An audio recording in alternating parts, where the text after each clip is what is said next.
Hot Economic kembali kita lanjutkan dialog kita bersama Pak Agus Suparmanto dan juga Ibu Sinta Kamdani. Bu Sinta, ya Bu Sinta, menurut Anda sebagai pelaku usaha ini realisasi perjanjian kerjasama IACEPA dengan Australia ini, Anda melihatnya di tengah pandemi ini menguntungkan kita atau justru merugikan? Karena kan banyak industri manufaktur kita yang saat ini sedang down begitu Bu. Ya, jadi menarik ya kalau kita lihat memang dengan kondisi COVID ini kan banyak melihat tentu saja demand pasarnya juga pasti menurun. Tapi kami melihat sebenarnya potensi dengan Australia ini sangat besar ya. Jadi kalau kita lihat dari beberapa produk seperti tekstil ya, tekstil ini kan sebagai contoh bagaimanapun juga pasar untuk masuk pasar kita ke Australia selama ini kan jumlahnya baru 300-an juta US dollar ya. Jadi dengan tarif penurunan tarif ke nol tentu saja ini sangat membantu untuk akses pasar ke Australia. Nah kalau kita lihat ini ada yang menarik kenapa yang saya mau mention di sini. Ini kebetulan Australia sama China nih lagi ada masalah kan, jadi ini bisa jadi trade war seperti Amerika dan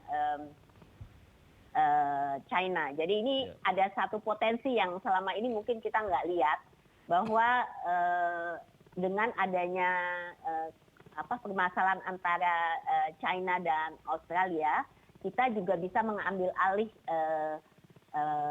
kesempatan untuk juga mengekspor produk-produk kita ke Australia untuk replace daripada ekspor China ke Australia yang cukup signifikan. Nah, kami melihat beberapa produk juga selama COVID ini yang bisa juga menjadi rujukan adalah seperti APD. Jadi tekstil ini kita lihat sekarang juga banyak yang konversi ke APD dan ini juga sangat dibutuhkan. Jadi termasuk di Australia. Ini ada beberapa jadi opportunity untuk specific things gitu yang mungkin dengan adanya COVID justru akan bisa membantu untuk peningkatan ekspor kita ke sana plus ditambah dengan zero tarif yang saat ini berlaku. Sama juga dengan makanan minuman. Kalau makanan minuman ini kita ke Australia sudah menjadi salah satu fokus terutama untuk UMKM ya. Jadi kita lihat memang produk-produk kita di Australia seperti Indomie juga sangat populer ya. Jadi banyak produk Indonesia yang cukup populer dan ini juga bisa membantu untuk terus sebagai essential product tidak akan terlalu berpengaruh dengan adanya COVID. Jadi kalau kita lihat premier produk itu masih jalan, yang masalah yang lebih sekunder dan tersier. Oke, baik. Pak Agus dari pemerintah sendiri kira-kira peluang produk-produk apa yang berpeluang besar untuk bisa diekspor ke Australia di tengah pandemi ini selain tadi disebut oleh Bu Sinta APD dan juga makanan dan minuman yang memang sudah bagus ekspornya ke Australia, Pak? Ya, memang beberapa produk unggulan kita memanfaatkan IACEPA ini adalah produk kayu, kemudian juga dan turunannya termasuk ke furniture. Kemudian produk kelautan dan perikanan termasuk mutiara, ikan segar dan ikan beku, tekstil, kemudian alas kaki, suku cadang dan peralatan elektronik, otomotif ya.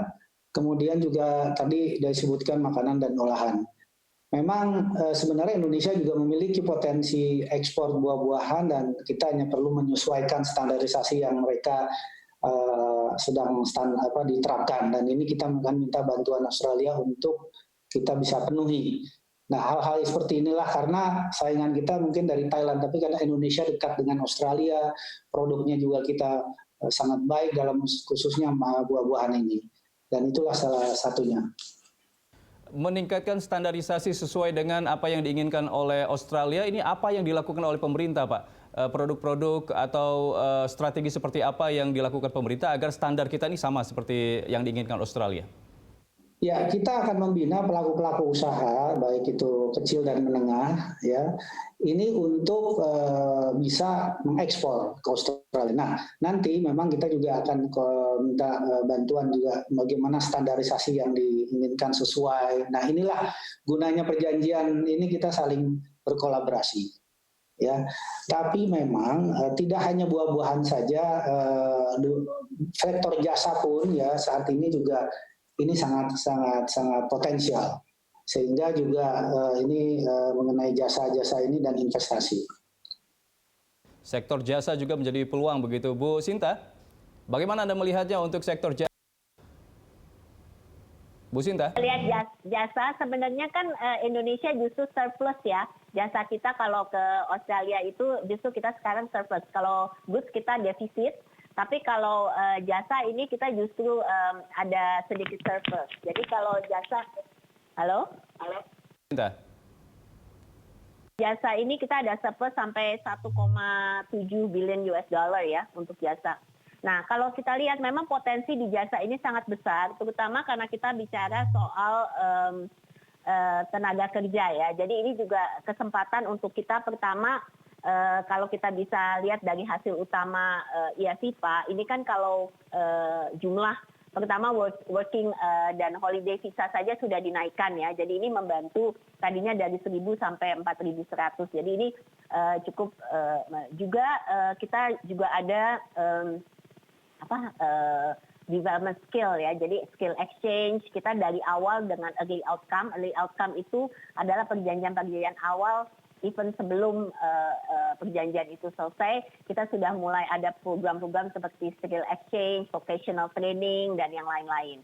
Nah, ini yang tadi disampaikan juga mengenai bagaimana warga negara Indonesia juga bisa bekerja di Australia.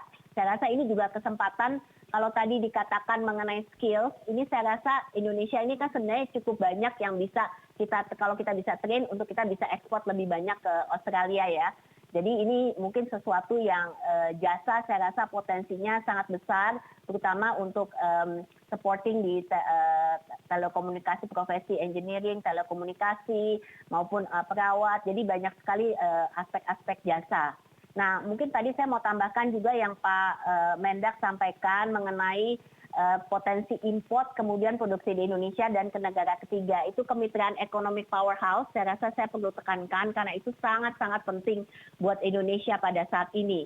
Seperti saya berikan contoh mengenai yang tadi Green Partnership ya, jadi bagaimana kita bisa import gandum, memproduksi di Indonesia, kemudian kita bisa ekspor ke negara ketiga. Ini banyak sekali potensi yang kita bisa ambil karena selama ini menurut saya kerjasama kemitraan Indonesia-Australia ini juga kita perlu lebih banyak untuk melihat sebenarnya banyak raw materials yang diproduksi Australia yang kita butuhkan, tapi kita mau untuk pengolahannya ada di Indonesia. Jadi economic powerhouse ini suatu konsep yang saya pikir harus kita tonjolkan. Sama juga kemarin saya bicara sama beberapa pemain tekstil, mereka juga lagi lihat selama ini dia belum import wool ya, tapi wool ini sebenarnya juga bisa menjadi salah satu daya tarik untuk economic powerhouse, di mana kita bisa import wool, kemudian kita bisa produksi di Indonesia dan ekspor ke negara ketiga. Jadi hal-hal semacam ini saya rasa perlu lebih banyak ditingkatkan. Pak Menteri, ini bagaimana tanggapannya terkait dengan SDM? Karena kan tadi dikatakan walaupun surplus untuk jasa, tapi SDM kita kan masih kalah bersaing dengan Thailand dan juga mungkin Vietnam. Nah, ini meningkatkan kualitas SDM kita seperti apa agar jasa, sektor jasa ini bisa lebih menarik lagi di mata Australia? Memang pemerintah memfasilitasi juga tadi selain sektor ini memang jasa ini penting karena supaya mendorong SDM Indonesia ini lebih bersaing di kawasan ini dan untuk selanjutnya juga bersaing di kawasan dunia. Nah, saat ini memang sebagai manfaat peningkatan SDM ini Indonesia adalah working holiday visa yang memang semula kuotanya 1.000 sekarang tingkatkan jadi 4.100 setiap tahunnya, bahkan nanti bisa sampai mencapai 5.000 targetnya. Nah, untuk selanjutnya juga kita rundingkan peningkatannya lagi lebih dari 5.000 setelah ini adalah bagian dari proses untuk meningkatkan kualitas SDM kita sehingga dapat fasilitas seperti tadi yang saya sebutkan. Kemudian juga pertukaran tenaga kerja yang magang ke Australia dapat dimanfaatkan dengan baik untuk meningkatkan kapasitas SDM kita. Pak Menteri, tadi Anda mengatakan bahwa untuk pos Australia ke Indonesia ini sekitar 90% lebih begitu Pak ya. Nah, ini bagaimana strategi pemerintah untuk menekan agar barang-barang impor dari Australia ini tidak terlalu membanjiri tanah air begitu, apalagi di tengah pandemi seperti saat ini? Memang sebenarnya berkaitan dengan ekspor ini impor ya tidak sepenuhnya. Jadi kita ini ada instrumen namanya trade remedies seperti safeguard. Jadi kalau nanti lonjakan impor ini mengakibatkan industri domestik ini kerugian dan sebagainya, nah ini kita kenakan safeguard. Kemudian juga kita akan terapkan tarif rate quota atau TRQ apabila tarif ini memang memberikan preferensi untuk beberapa produk hingga suatu volume tertentu yang memang kuota ini sehingga batasan kuota ini telah melampaui dan itu kita berlakukan tarif yang memang berlaku dalam perjanjian ini. Ini untuk mendapatkan manfaat, namun sekaligus juga melindungi produksi nasional kita dengan mekanisme yang transparan.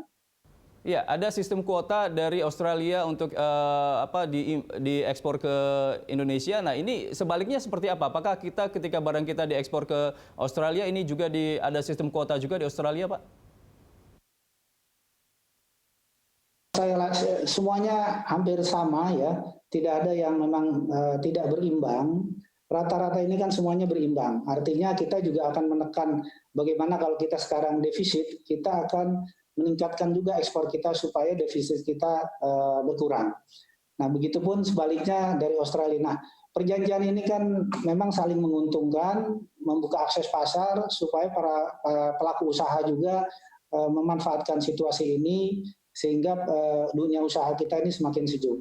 Okay. Ditambah juga tadi peningkatan SDM. Okay, nah, investasi juga Australia sudah masuk ke Indonesia. Ya tadi ini hal-hal yang sangat positif dan kemungkinan tahun depan akan ditingkatkan lagi. Dengan adanya perjanjian ini akan membuat suasana sejuk bagi pelaku usaha Indonesia, khususnya dengan perjanjian antara kita Indonesia dengan Australia. Oke, baik Pak Menteri dan juga Bu Sinta, kita akan break dulu. Kita akan lanjutkan dialog kita ke segmen berikutnya. Pemirsa, kami akan segera kembali saja.